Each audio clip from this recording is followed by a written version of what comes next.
Bonsoir à tous, très heureux de vous retrouver, c'est 20h Sport. Qu'est-ce qu'il est fait? Ça y est, l'émission a à peine commencé, que c'est déjà n'importe quoi sur le plateau. Bonsoir à tous, c'est votre rendez-vous multisport sur l'antenne d'ITélé comme chaque week-end.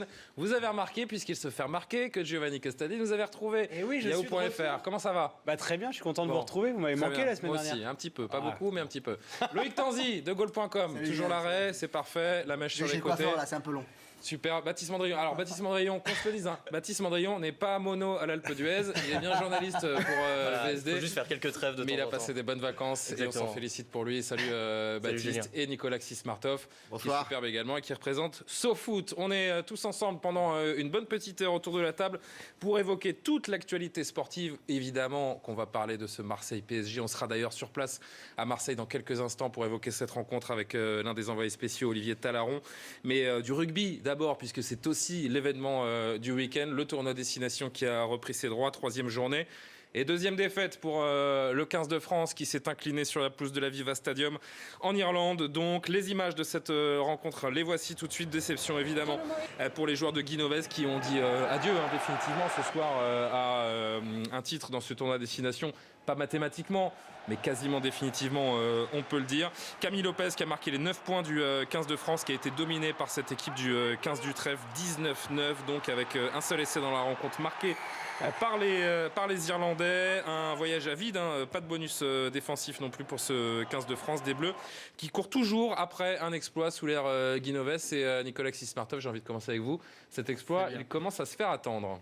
Ils ont raté leur premier match. C'était là où il y avait la possibilité de le saisir. C'est quand même marrant que le plus beau match qu'ils aient fourni était soit une défaite, parce que aujourd'hui c'était un peu tristouné. Et bon, même si l'Irlande est très forte et on en a tous conscience, mais quand on voit que l'Écosse arrive aussi à réaliser des exploits, là on est quand même dans quelque chose de... Il va y avoir un moment que cette équipe, effectivement, elle soit capable de transcender, de trouver leur match de référence, comme la France a pu en foot le faire avec à l'Euro en demi-finale contre l'Allemagne. Même si tu perds derrière la finale, c'est pas grave. Tu as constitué quelque chose, un bagage. Et j'ai dit le premier, quand je l'ai dit, qu'elle ne progresse pas. Ici, je l'ai dit, le premier match contre l'Angleterre, fallait pas le perdre. C'était pas possible de jouer aussi bien et de perdre. Et là, on a l'impression qu'ils n'arrivent pas à rebondir. Ce qui est dommage, c'est qu'elle joue par à-coup. On l'a vu en première mi-temps, cette équipe de France, elle est hyper bien rentrée dans le match. On avait l'impression qu'on allait avoir une confrontation. Les Français qui ont marqué les premiers points, qui sont bien rentrés. Et en seconde mi-temps, ils ont complètement été apathiques. Ils ont été spectateurs. Ils n'ont pas su répondre aux défis physiques imposés par les Irlandais, parce que c'était aussi ça la difficulté de ce match-là, c'est que les Irlandais ont un collectif qui est extrêmement bien rodé. Et l'équipe de France, justement, et on le sait, est en phase d'expérimentation. Il y a plein de choses. Mais l'expérimentation, elle commence à durer. C'est ça le problème, c'est que quand on a 20 bonnes minutes comme ont eu les Bleus en première période, on doit faire plus, on doit être capable de marquer plus. C'est le problème. Mais j'ai l'impression qu'on fait la même analyse à chaque fois, c'est-à-dire qu'il y a du jeu, il y a quelque chose, mais on concrétise pas. Donc on a beau faire tous les efforts du monde, il y a un moment, il faut scorer. Et là où Nicolas dit quelque chose d'important, c'est que la Noves, ok, bon, les 6 nations c'est terminé, mais en manque de résultats, Guinoves, à un moment, il va peut-être perdre sa place également, parce que c'est bien beau les belles promesses, mais Bernard Laporte, il va vouloir des résultats. Il voudra peut-être une équipe de France un peu moins flamboyante, et il voudra des victoires. On est sorti du tournoi destination l'année dernière en se disant voilà, cette équipe, elle a une année pour progresser, pour montrer justement qu'elle relève désormais le niveau des équipes internationales. Mais elle a progressé. Elle a progression là sur. Elle a progressé au jeu. Il y a des moments. Nicolas, 2 défaites en 3 matchs de 6 nations. Mais en termes de jeu, il y a eu le premier. Moi, je reviens sur le premier match contre l'Angleterre. On a vu une très bonne équipe qui était capable. C'était moins bon, paradoxe. Et le match, évidemment, elle a beaucoup moins bien joué quand elle a gagné après. Donc, et là, pareil, elle a moins bien joué aujourd'hui. Elle a moins bien joué aujourd'hui. Et il y a surtout, je pense que changer Guinovet, il changerait rien. Enfin, ne n'apporterait pas. D'un match à l'autre, il manque une cohérence. Quelque chose. Nicolas, je dis pas qu'il faut changer Noves, je dis juste que Bernard Laporte, pour le coup, l'a promis. Il a quasiment promis. Donc voilà. Mais forcément, il va y avoir des conséquences. Et surtout, ce qui est terrible, c'est que on sait très bien quand même que les Irlandais, de par la qualité de Sexton, ils vont pousser à la faute, et on est totalement tombé dans le piège. Et donc voilà, on est incapable d'être réaliste. Et en plus, on peine défensivement, et on fait des fautes, et on sait que Sexton, il va pas rater grand-chose. Il y a peut-être quelque chose de peut-être plus évident, et dont on ne parle pas, c'est qu'il n'y a plus forcément de très grands joueurs dans ce 15 de France, de joueurs qui portent l'équipe. D'ailleurs, vous réagissez sur le hashtag 20h Sport avec c'est un marronnier que soulève Favel bien chaud qu'on apprécie, qui nous suit toujours. La faiblesse des Français ne serait-elle pas due à un problème de formation avec l'afflux de joueurs étrangers? C'est vrai que ça fait des années qu'on parle de ça, et Stop 14 et la formation qui est peut-être laissée à l'abandon, mais le constat il est là, c'est que ça fait combien de temps qu'on n'a pas eu un très grand joueur dans le 15 de France qui porte cette équipe? On en a un qui est peut-être en train de le devenir, Camille Lopez, qui est en train de tout doucement Camille est 9 points français aujourd'hui et qui est de plus en plus fort, qui est en train de prendre le leadership de cette équipe. Après, c'est vrai que derrière, il n'y a pas vraiment de... Après, c'est un faux débat comme les joueurs étrangers qui arrivent en parce que normalement, ils élèvent le niveau. Si on a un championnat aussi fort, c'est grâce à eux. Donc c'est censé aussi pousser un peu les Français à se mettre au taquet. Surtout qu'au quotidien, le jour où ils partiront, je crois qu'on va vraiment pleurer là pour le coup. Le chauvinisme dans ce cas-là, dernier mot. Pas bien. Non mais je veux dire ça, le championnat au quotidien, les jeunes Français, ils ont l'occasion de s'entraîner avec des immenses champions, et ça devrait quand même faire progresser. Donc il faut que tu joues après derrière. Non mais d'accord, faut jouer. S'ils sont sur le banc tous les week-ends, c'est plus compliqué pour progresser. Entre les coupes d'Europe, il y a quand même du temps de jeu. C'est une fausse excuse. Bon, bah écoutez, on vous aura pas mis d'accord là-dessus, mais ce qui est sûr, c'est que l'équipe de France s'est inclinée donc pour une deuxième fois en 3 matchs de ce tournoi Destination et dit très très certainement adieu à un espoir de victoire finale. 10 ans que l'Écosse attendait ça, c'était un petit peu plus tôt avant le match des Français en Irlande. 10 ans que l'Écosse n'avait plus battu le Pays de Galles dans le tournoi Destination. Et bien cette disette a pris fin sur la pelouse de Murrayfield cet après-midi. Qu'est-ce qu'il y a? C'est mon accent qui vous dérange? Murrayfield, excusez-moi, c'est comme ça qu'on dit. 23-19 pour le 15 du Chardon. Et on a vu une deuxième mi-temps de feu, parce que les Gallois menaient 13-9 à la pause. L'Écosse qui a fait un retour tonitruant avec un 20-0. 2 essais de Seymour et Visser en deuxième période. Donc les joueurs de Vern Cotter qui signent une deuxième victoire dans cette édition 2017 et qui, eux, peuvent légitimement viser le podium. On va regarder d'ailleurs le tableau de ce tournoi Destination après 2 des 3 rencontres de cette 3e journée. C'est l'Irlande qui est devant, mais vous voyez bien que l'Angleterre n'a pas encore joué. Ce sera demain contre l'Italie. La France est avant-dernière devant les Italiens qui hériteront, eux... Heureusement qu'il y a 6 nations. Ouais, c'est vrai, qui hériteront, eux. Mais sinon, en 5 nations, là, c'est la France qui est cuillère de bois. Non, mais on rigole, mais ça, non, on rigole pas. Non, mais ça, Laporte, il va pas tolérer. Moi, je suis désolé. Je vois pas comment Noves peut rester. Je pense que Laporte va attendons la fin du tournoi et de voir ce que feront les... Par ailleurs, il a annoncé pendant la campagne électorale. On va voir. Il y a encore le Pays de Galles et l'Italie à jouer. On peut quand même imaginer, espérer 2 victoires françaises et on verra bien ce qui se passera. Pour mettre qui? Il y a quand même des grands techniciens de rugby en France, Nicolas. On n'est pas non plus à l'abandon. Ouais, ça changera. Mais c'est aussi un grand technicien, Guy Noves. Certes. Je pense que c'est pas ça qui va changer quelque chose. Allez, messieurs, c'est l'heure de parler football. On parlera évidemment, puisque vous attendez tous cette rencontre d'OM-PSG dans quelques instants. Mais d'abord, l'actualité, elle est à Guingamp, puisque c'est Monaco qui jouait cet après-midi après sa défaite à Manchester City en Ligue des Champions cette semaine. L'AS Monaco a conforté sa place de leader en championnat. Victoire 2-1 sur la pelouse de l'en avant. C'est Kamil Glik qui a marqué le premier but, le défenseur central polonais qui est bien placé sur ce coup de pied arrêté. Et puis plus rien jusqu'à la 87e minute, la petite panenka sympa de Fabinho, 6e but de la saison, le 5e sur penalty pour le spécialiste des penalties à l'AS Monaco. La réduction de l'écart, le but de Dido à la 90e. Monaco donc qui a repris 3 points d'avance sur Nice et provisoirement 6 sur le PSG qui devra donc, on l'a compris, s'imposer obligatoirement à l'Olympique de Marseille pour rester au contact de l'AS Monaco. Une AS Monaco qui, malgré donc la défaite en Ligue des Champions, a su remettre les pendules à l'heure en Ligue 1. Bah oui, ils l'ont fait difficilement parce que cette équipe guingampaise, en plus, elle n'a pas démérité. Aller jouer au Roudourou, c'est jamais facile. Quand même, il y a eu. Tu parles comme un joueur de foot. Non, mais c'est vrai. Mais Marseille, Lyon et Paris. Il y a des endroits où c'est facile d'aller gagner. Comment ? Il y a des endroits où c'est facile d'aller gagner. Dites-le à tous les gens qui nous regardent. C'est pas ce que je dis. Vous êtes taquin, Julien. Non, c'est manqué, mais je le sens. C'est vrai que mais c'est pas grave. Non, mais ce qui est important, c'est que le match qu'on a vu face à City, voilà, il y a eu d'énormes erreurs défensives de la part de l'AS Monaco. Donc ça a dû un peu quand même chambouler les têtes monégasques. Ils ont su se ressaisir. Ils ont marqué sur 2 coups de pied arrêtés. Ça leur arrive pas souvent offensif. Donc ils ont dû un peu travailler quand même cette zone. C'était pas flamboyant, mais l'essentiel n'était pas là. Il fallait se rassurer psychologiquement. Et puis moi, je suis désolé, je comprends pas pourquoi c'est Fabinho qui tire pas tout le temps les pénaltys. Ça, c'est un mystère.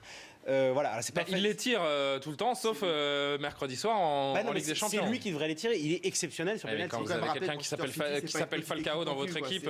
Pardon, Nicolas ? C'est pas comparable. Jouer contre Manchester City. Non, mais là, on parle juste du rôle de tireur de penalty. C'est vrai que Fabinho, c'est monsieur 100%. Ouais, il a des qualités sur penalty. Bien sûr, c'est pas facile. Je pense que ce penalty-là, on pourra en écrire un roman parce que entre le temps d'attente, ce qui a dû se passer dans la tête. Là, vous parlez du penalty de Falcao contre Manchester. Ouais, exactement. Je pense parce que je sais c'est de sûr qu'à resituer parce que aussi. si on dit aujourd'hui il faudrait qu'il tire tout le temps les pénaltys, c'est parce qu'on aura toujours en tête ce problème-là. On va pas revenir sur ce qui s'est passé, Non. mais c'est vrai que les 30 secondes de pause, là, d'attente de C'est Falcao, lunaire. c'est C'est lunaire. complètement fou. Ouais, Enfin, c'est pas le exactement. sujet. Sifflé, quand même. Comment Il n'a pas entendu le coup de sifflet, il l'a dit après le match. Ah ouais, bah oui, mais c'est forcément, il était à 2 mètres de l'arbitre.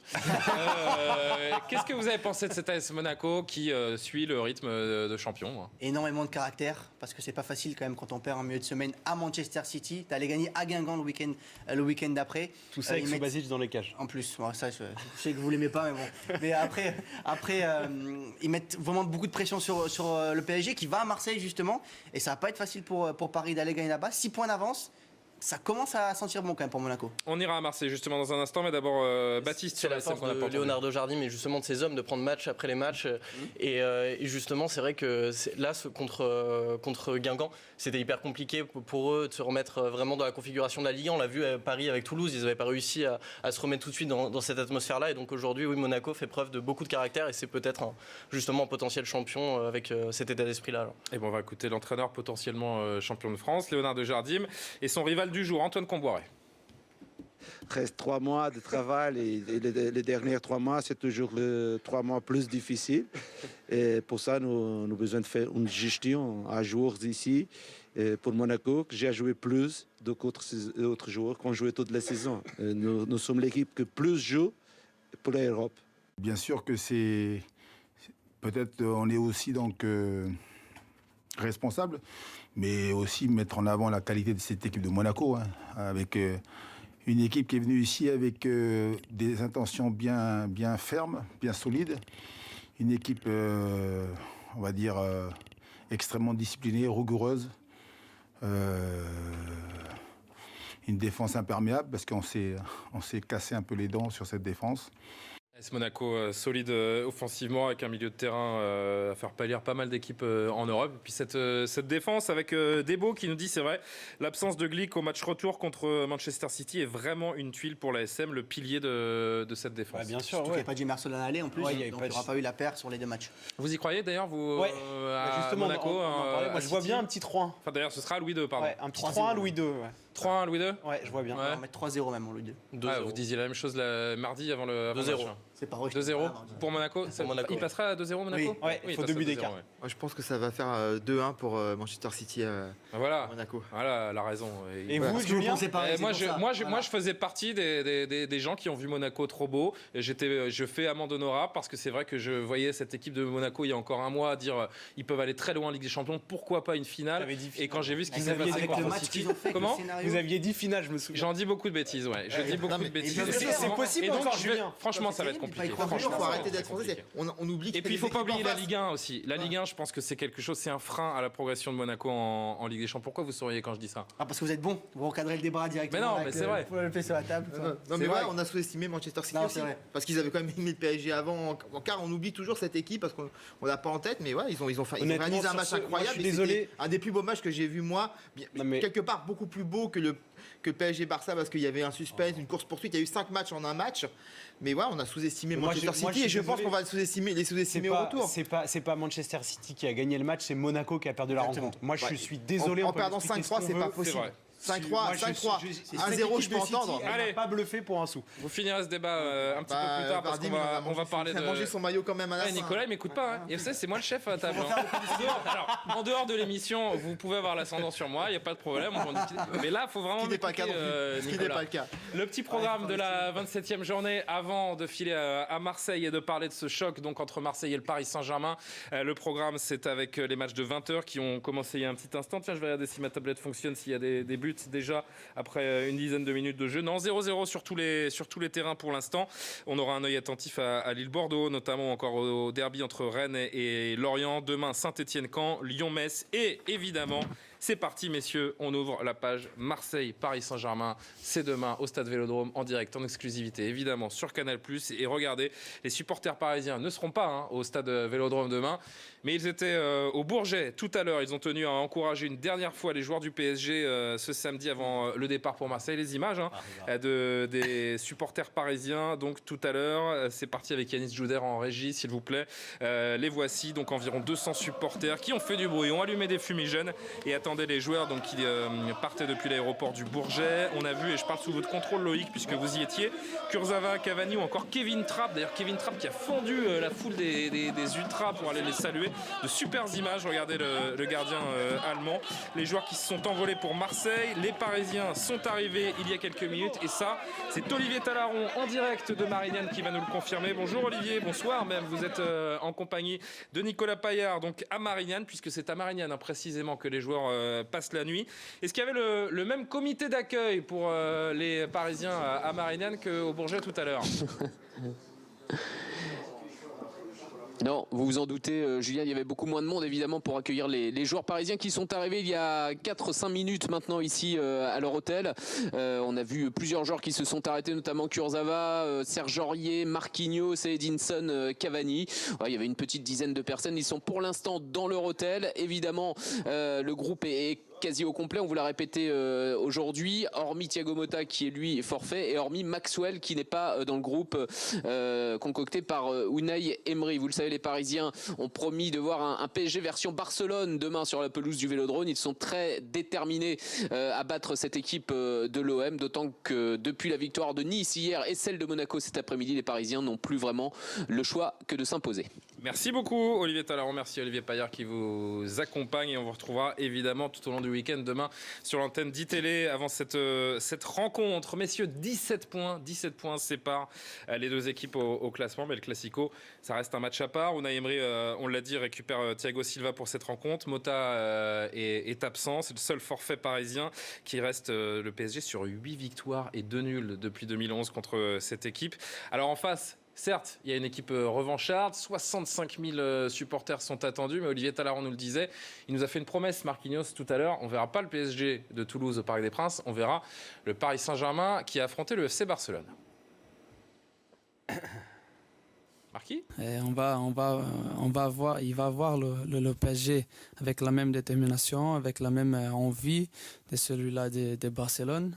Et bon, ça a été un match spécial pour nous. Et je pense que contre une équipe comme ça, un match important comme ça, il faut attaquer avec la même envie. Alors, on espère qu'il va tenir sa promesse, Marquinhos, que les joueurs du Paris Saint-Germain vont tenir leur promesse. En tout cas, ils n'ont pas le choix s'ils veulent revenir, parce qu'on rappelle que l'enjeu du Classico est grand. Baptiste, c'est un match évidemment que tout le monde attend. Mais là, il y a cette victoire de l'AS Monaco qui met les Parisiens à 6 points. Match crucial, peut-être tournant de la saison pour les Parisiens. Et je pense que malheureusement pour les Marseillais, les Parisiens auront eu cette piqûre de rappel, on le disait tout à l'heure, face à Toulouse. Ils vont être extrêmement appliqués demain soir au Vélodrome. C'est vrai que ça risque d'être un match qui va peut-être leur sourire aux Parisiens, parce que Marseille va vouloir faire en même temps un petit peu le jeu avec une ambiance qui risque d'être énorme, impressionnante. Ils vont pas garer le bus comme ils l'ont fait au match aller où, on le rappelle, Marseille n'a pas tenté un seul tir. Ça, on sait pas. Ouais. Honnêtement, je pense pas. Genre, devant son public, Marseille, généralement, ces dernières saisons, a quand même fait des matchs où ils se faisaient justement punir par les Parisiens. Comment ? Par contre, Marseille n'a pas fait des matchs face à une équipe comme Paris. Ouais. De ce côté-là, parce que je pense Marseille qui n'a pas battu un top 8 de la saison non plus. Hein. Ça nous donne un petit peu. Marseille a la nécessité de prendre beaucoup de points à domicile. À l'extérieur, c'est une des pires équipes. Ils restent sur 3 revers consécutifs. Malheureusement, c'est vrai que si Marseille fait un petit peu le jeu, si je pense quand même sera le cas demain, genre Paris va en profiter, va prendre les espaces et ça risque d'être très compliqué pour l'OM. Le match nul, c'est une opération excellente pour Marseille. C'est ça qui est terrible, c'est qu'aujourd'hui ils font match nul contre ce PSG après énormément de résultats à Barcelone. Les supporters seront heureux. Ils gagnent. Rudy Garcia, il fait oublier Bielsa. Ça dépend du scénario du match. Ça dépend du scénario du match. Les supporters marseillais seront heureux si vraiment le match nul est acquis au forceps après une belle lutte entre les deux équipes, mais pas forcément le contraire. Le PSG est obligé de gagner. Il n'y a pas de résultat. Tout autre résultat serait vraiment un échec, et pour moi le titre serait terminé pour le Paris Saint-Germain. Maintenant, il faut savoir aussi que le PSG a eu une semaine entière pour bien se préparer. Il y a eu ce rappel de Toulouse, et je pense que ce match nul, il est important psychologiquement pour les joueurs parisiens, parce que tout ne sera pas facile. Et ce qu'ils ont fait face au Barça, justement, cette animosité du stade de Vélodrome, l'ambiance, l'atmosphère des grands rendez-vous, ça va leur servir. Ils vont être bouillants, ils vont être exceptionnels, et ils ont un match référence face au Barça. Ils se disent, si on est ne serait-ce que même 80% du PSG face au Barça, on va exploser les Marseillais, ils vont se dire ça dans la tête. Moi, je voudrais avoir l'avis de Loïc là-dessus, parce qu'on rappelle, si vous découvrez Sport, qui va devenir un monument, on espère, du paysage audiovisuel français, vous n'êtes pas sans savoir que Loïc Tanzi travaille pour Goal.com, donc, et vous suivez au quotidien le Paris Saint-Germain. Justement, vous avez passé la semaine aux côtés des joueurs. Est-ce que vous avez senti un PSG en mode Barça, comme ça a pu l'être avec cette rencontre de Ligue des Champions? Pire que ça, ils sont bouillants. Les joueurs sont bouillants. Clairement, c'est les mots qui sortent quand on parle aux joueurs. On est bouillants parce que 65 000 personnes, une ambiance hostile, ils adorent ça. Ils adorent jouer dans ces stades-là.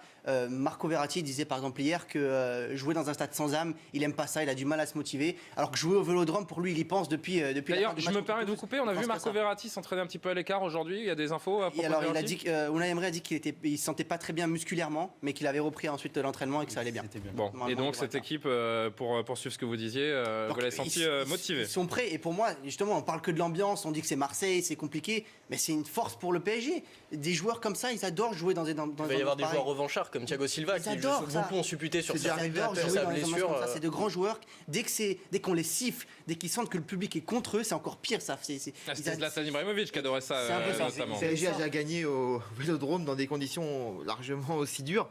Non, et puis par contre, il y a une chose qui est certaine. Si le PSG joue même, on va pas dire 80%, 66% de niveau. 66 aux 2 tiers de niveau du match qu'ils ont réalisé. 66, non, mais voilà, c'est au niveau 2 tiers du niveau qu'ils avaient face à Barça. Je sais pas, là, ça va vite être plié. Ça peut même être très dur. Ça même peut être très dur parce que s'ils ont vraiment envie d'être revanchards et de montrer qui ils sont, ils vont pas s'arrêter à marquer 2 buts et prendre les 3 points. Après, en face, il n'y a pas n'importe qui quand même. Marseille a une équipe quand même. Et Marseille a une équipe meilleure que celle du match aller. Et ils ont une défense aussi. Mais oui, on